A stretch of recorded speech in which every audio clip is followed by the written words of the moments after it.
Donald Trump's tenure at the White House this time around has been dominated by weakness in terms of the US dollar, and certainly many within markets expect more of the same going forward. Now, it's worthwhile noting that we have seen a potential shift in terms of the outlook for monetary policy going forward, with this week being dominated by claims that the White House and the DoJ are essentially trying to do away with the independence of the Federal Reserve. Well, we have a big picture in play, and certainly we can draw comparisons in terms of price action for the US dollar in Donald Trump's first tenure in the White House and compare it to where we are now, way up exactly where things are going in terms of monetary policy and alike, and trying to gauge exactly whether this is a time for the US dollar to rebound or whether we're going to see more of the same going forward.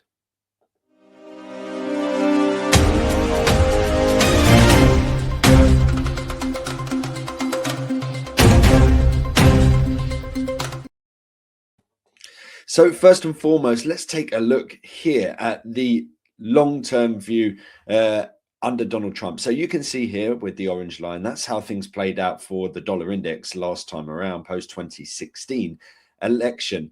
And you can see that there are remarkable similarities with exactly how it's played out within his second term. Now, it's been picking up a little bit of late, but it does point towards the potential for another leg lower in the very near future. So is that changing? Are we seeing that narrative changing? Or certainly, if you've been looking at the headlines this week, you'd be talking a lot about the Federal Reserve and the fact that the DOJ are essentially bringing criminal proceedings to the likes of the Federal Reserve and most notably Jerome Powell. Jay Powell says that whilst they're claiming it's all about the refurbishment of the Federal Reserve's buildings, this is ultimately a case of the government and the administration trying to go after them for not just doing what Donald Trump wants them to do, and instead being independent, which essentially is the role of the Federal Reserve. They're there to serve the US economy, not to serve the president. Of course, with lower interest rates comes the possibility of a flare up in terms of inflation. Some certainly think that they should have done more. Mohammed El-Arian being certainly one of them, saying that they haven't done enough.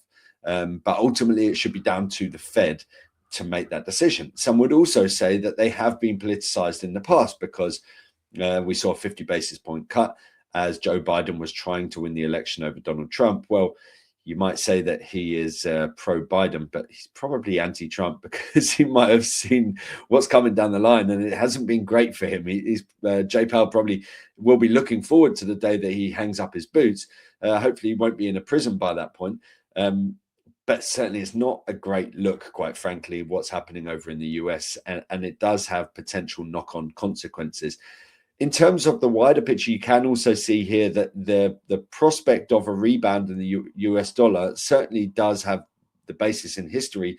You know, the weakness that we saw in the first 12 to 16 months under Donald Trump in the first time around preceded a recovery.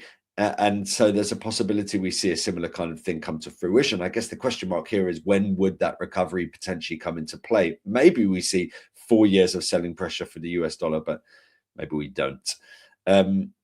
So one thing is that we've started to see some Republicans pushing back. I think they realize that this is probably not a great look for them to essentially sort of win people over on the idea that, look, we're not trying to politicize the Federal Reserve.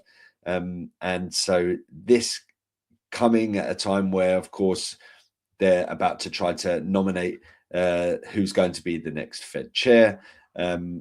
It's not great timing, quite frankly. And you're seeing Republicans also start to push back because they realize exactly what a bad look this is, quite frankly. Of course, alongside that, you have the market consequences, which will be that at first you saw people selling US assets, but we've also seen some upside in terms of US yield. So that means borrowing costs actually coming up off the back of that.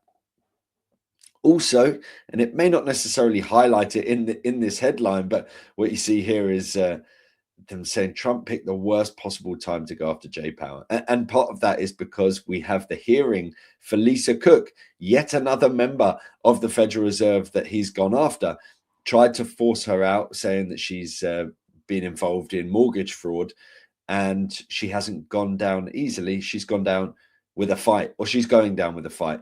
And so the hearing into that within the Supreme Court is around the corner, coming into play next week. And so with her case that this is essentially politicized, this means it's less likely that Trump's going to be able to win that. It's more likely that she'll essentially prove her case on that front. And therefore, the ability to pack the Federal Reserve with doves becomes less likely. Now, notably, alongside the fact that we're now possibly not going to see Trump be able to force out as many people because of what looks to be happening in the case of Jay Powell, looks to be very politicized, and the comments that Powell has come out with certainly highlight exactly that. You know, previously he's been quite cautious, and now he's taking quite a firm stance. That, of course, then has knock-on implications in terms of market expectations for the Federal Reserve. And notably, whilst you could say on the face of it that by trying to push out Powell now, you're going to see additional rate cuts over the near term, markets are seeing it in a very different way. And you can see that here. So market pricing around the June meeting, which is after the new Fed chair comes into position, now seeing additional likeliness that we see very few rate cuts up until that June meeting. So essentially, we're seeing a reduction in pricing for a lot of rate cuts and a rise in terms of pricing for very few rate cuts. And that's essentially the market saying, look, if you try to force it too much, many of the members within the Federal Reserve are likely to push back anyway. You have to do it in a very softly way, you know, maybe wait your turn and appoint a new Fed chair. And if you get the opportunity to appoint the likes of Stephen Mirren and the like, because that kind of fell into Trump's hands, then great. But if you go after all of the Fed members, the remaining Fed members, you would think, are probably more likely to take a more combative stance. And then your efforts to try and throw the likes of Lisa Cook out are probably going to be unsuccessful as well. And therefore, you've got someone else that's actually looking to fight back against Donald Trump when it comes to monetary policy and perhaps have a more restrictive approach because of it. And so markets are actually pricing a more hawkish stance from the Federal Reserve going forward over the course of the past couple of days.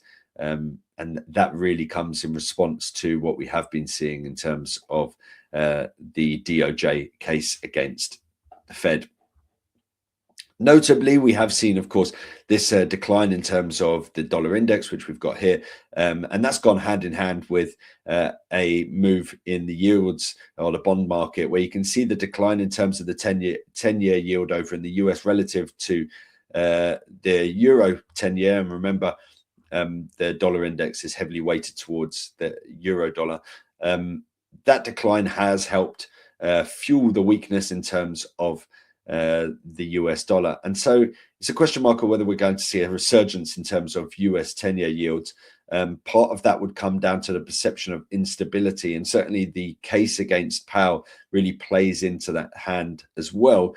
And the perception of a more cautious approach from the Federal Reserve also plays into that narrative as well.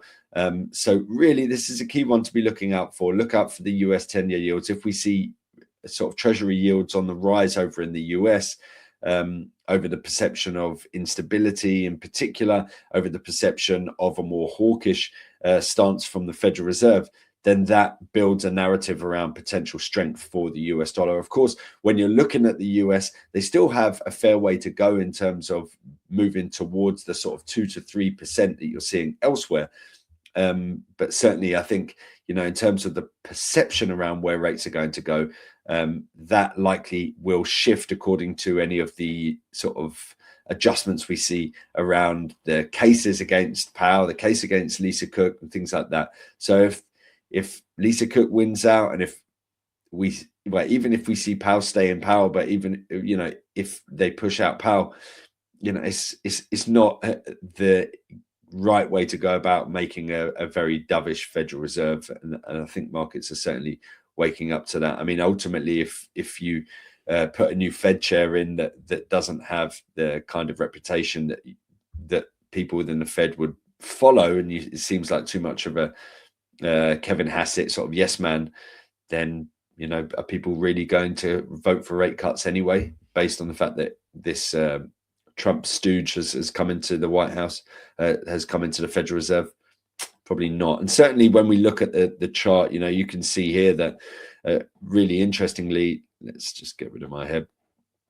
Interestingly, here on the long term, so this is a monthly time frame, we've got this ascending trend line coming into play. You saw that touch back here in September. We've been regaining ground since then, and certainly the rise that we saw on that initial move took us tentatively through that first swing high, which is at 100257. The subsequent pullback, therefore, is a potential higher low, right? So let's look at that from the perspective of Fibonacci, and let's see. So it's come slap bang into the 61.8 fib, and now we've started to regain ground off the back of that. So certainly if we do see additional upside in terms of US rates, US yields, relative to Europe in particular, that does form the basis of strength for the US dollar. It's sort of tagged that ascending trend line. Now we've retraced, we've found support, we're starting to regain some ground. Certainly there's much greater room for downside in terms of US rates compared to, say, European, in part because of the fact that they've already done a lot. The US has sort of taken a more cautious approach. So if we do see a sort of construct where we see a more dovish Federal Reserve and that sort of plays into US Treasuries, then yeah, that does point towards further downside coming into play.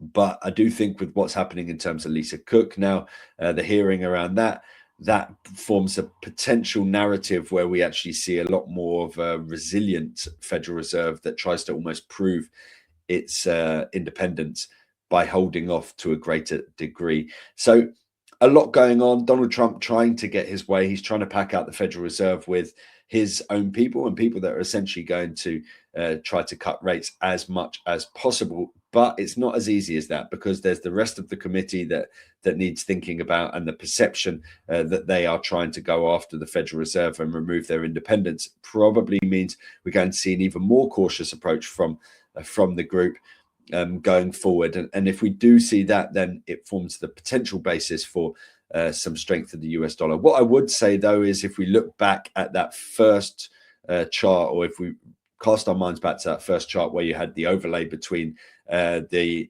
first tenure under Trump and the current tenure under Trump, we still have a fair few months. It actually takes us into the midway point of the year, where previously we saw the US dollar sort of resurgence coming into play. So do we just move into a phase of sort of consolidation for the coming months until we see exactly what the outlook is from the Federal Reserve? Potentially. But certainly as we get closer to that phase or that period where we're essentially at the terminal rate, so to speak, and that there's not necessarily going to be any more rate cuts in the pipe from the Federal Reserve, that's when you're likely to see the US dollar coming back into strength. Also keep an eye out on any of this talk around the Supreme Court on tariffs as well. That, of course, has been playing into sentiment around the US dollar in the past, all that tariffs news. And so, yeah, interesting time. I think that we're suddenly going to post a massive recovery from here. Not necessarily entirely sure of that. We still do have further grounds for downside for US yields, which could drive the US dollar lower. But certainly I think that Donald Trump's making that process of appointing people to the Fed and getting them to do his bidding for him, he's making that process a lot harder with this latest DoJ case. So keep an eye out for the news headlines around this. I think it's a really interesting story that has the potential to really impact expectations around the Federal Reserve, which has already been happening over the course of this week.